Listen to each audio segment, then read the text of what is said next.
swear, it's like every time I'm about to do something during the day, something always happens. And Howie Roseman has been working the phones. The Eagles have made a trade, but they weren't buying this time. They were selling. But it has opened a roster spot. We better do it. Because I've seen enough horror movies to know any weirdo wearing a mask is never friendly.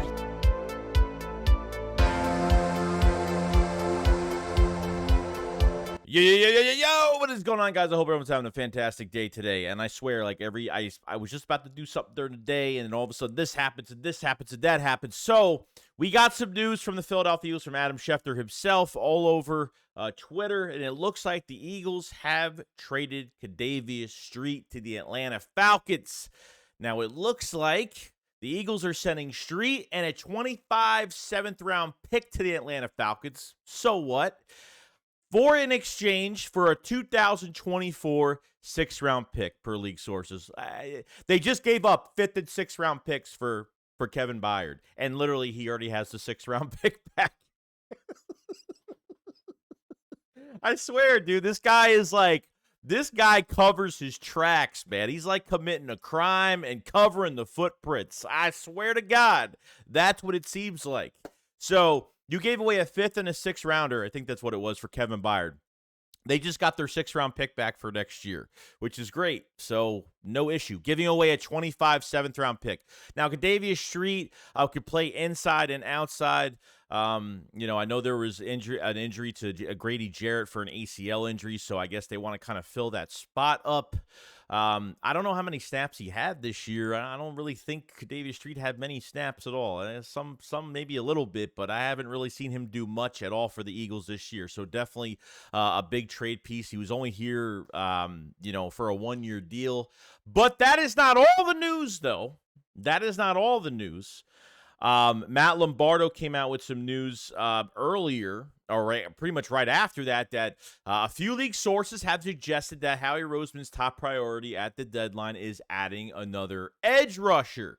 The Eagles trading Street to the Falcons could be a step towards that, clearing a roster spot while adding assets. So you have one roster spot available. We talked about the smoke screen of adding another linebacker. We've talked running back. I've talked, obviously, my favorite one in Kenny Moore from the Indianapolis Colts that I would definitely bring in. But if that's not the case, it looks like, too bad we didn't trade Derek Barnett. We traded the wrong guy. We traded the wrong damn guy as of right now. But who could you get at a defensive end, a nice edge rusher for this team? Look, I think, to me, just saying, because I know Carolina just got their first win, but Brian Burns would be. I understand Carolina said, I don't care what teams say. Oh, yeah, Carolina's not going to trade Brian Burns, blah, blah, blah. When there's a trade and you want to take advantage of the situation, and maybe Brian Burns isn't happy in Carolina, then I guess you try to bring him in at this point. I guess that's what you do. You know what I mean? You're not trading for Chase Young. I don't think Washington would trade within the division. I don't think that makes any sense unless they don't care about the rest of this year. The Eagles beating Washington probably could have not take them out of the playoffs, but it definitely didn't help their cause, no doubt. I'm trying to even think of other defensive ends that are out there. Free agents, I don't think there's anybody left out there as of right now, since there was a lot of guys available before the season started, but who knows? Yank Ngakwe's with the Bears right now. Could that be an interesting one for the Eagles to go get? I know Leonard Floyd signed. I know Frank Clark signed back to KC, so Jadeveon Clowney, I forgot where he is, but I know he definitely signed, so I don't know where you're adding, whether it's through trade. You're getting a young, talented player coming to Philadelphia on the edge, and it just looks like as of right now that maybe they don't have much trust in Nolan Smith, or Nolan Smith is just not ready at this point.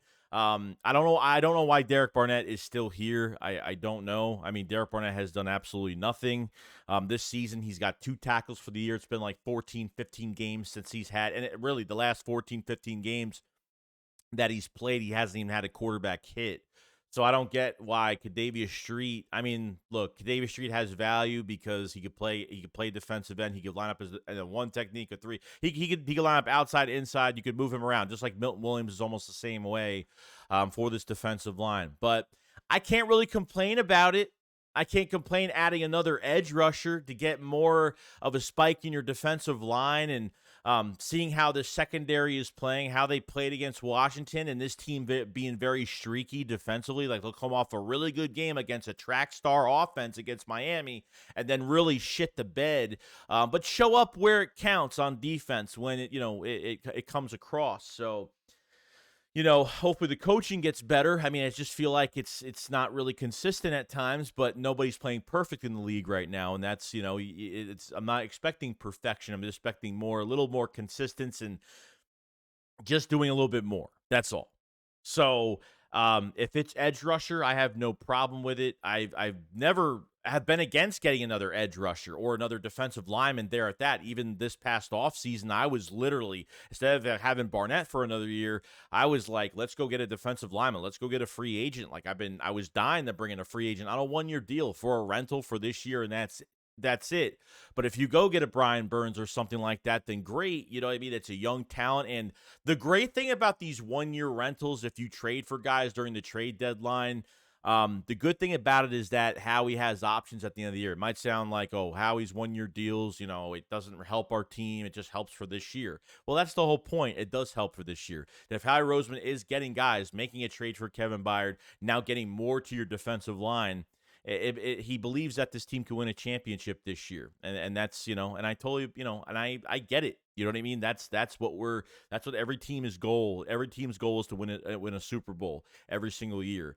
I don't believe in tanking. I just believe in, if you want to get assets and you think the record is not, you're not going to get to the playoffs, then yeah, I mean, then you get rid of, certain players, you get some assets back, and the Eagles get a 6th-round pick back, which is great, which you bring back one of those picks from when you traded Kevin Byard for 5th, 6th-round picks, or 6, 7, I forgot what it was, for 24. You know what I mean? So I can't really bitch about that too much. But, whether it's a trade for a younger star or an older vet, and I think, like I said, there are a few on the list right now. I understand, like, even if someone just got traded to a team, I still think that they could be traded back to another team. Chicago is definitely one with Yannick Ngakoue. I think that highly he could be a target. I don't know. Brian Burns, I could say it's the most realistic option because he's on a crappy, sorry team right now that just got their first, Carolina just got their first win. Okay, just their first win. So I think this move would make the most sense, but there might be something out of the box that we're not really looking at. I could go through every team who's got 1 year left on their deal. Are they older? Are they younger? Could Howie be interested? It would be interesting to see, like, what he's kind of going after, but who knows? Maybe defensive end is a smokescreen right now. It could be. I think the defensive ends are going in stride right now. Josh Sweat playing out of his mind, and, Hassan Reddick, the last 2 games at the end of these games where they count the most, he has created turnovers. He has got those strip sacks, forced fumbles. He's done a fantastic job ever since getting that cast off. And we've talked about Hassan Reddick being very streaky with his statistics, where 1 month he might not get any sacks, another month he can get, 5, 6 sacks. I think he's got 5.5 for the year, 6.5 for the year right now. So it's a really good year for Hassan Reddick, and you've only hitting the midway point of the season right now. So getting and making another move and getting another edge rusher, you cannot have enough of just defensive linemen in general. The more you add, so what? You know what I mean? So Kentavius Street is gone. You add a little bit. You're lighter on defensive tackle, but obviously I think, Jalen Carter is going to be fine this week. That's what I'm hoping from the news that we did here. That's on another video I've been preparing. And yeah, we are ready to go. Open roster spot, Eagles trade Kentavius Street, and defensive end edge rusher seems like the way they're going to go right now. Be interesting to see what happens by tomorrow or tonight. Maybe we'll hear news beforehand, but let me know what you guys think in the comment section below. Is this a good move, or would you go after a corner? Or would you go after a linebacker? Or is this a smokescreen for edge rusher, or is it something else? We can't tell. But when it comes down to the trenches, I could probably believe this 98%. Probably. So you guys have a great day. I'll see you guys on the next one. Shakes up, follows up. Peace out, guys. Peace.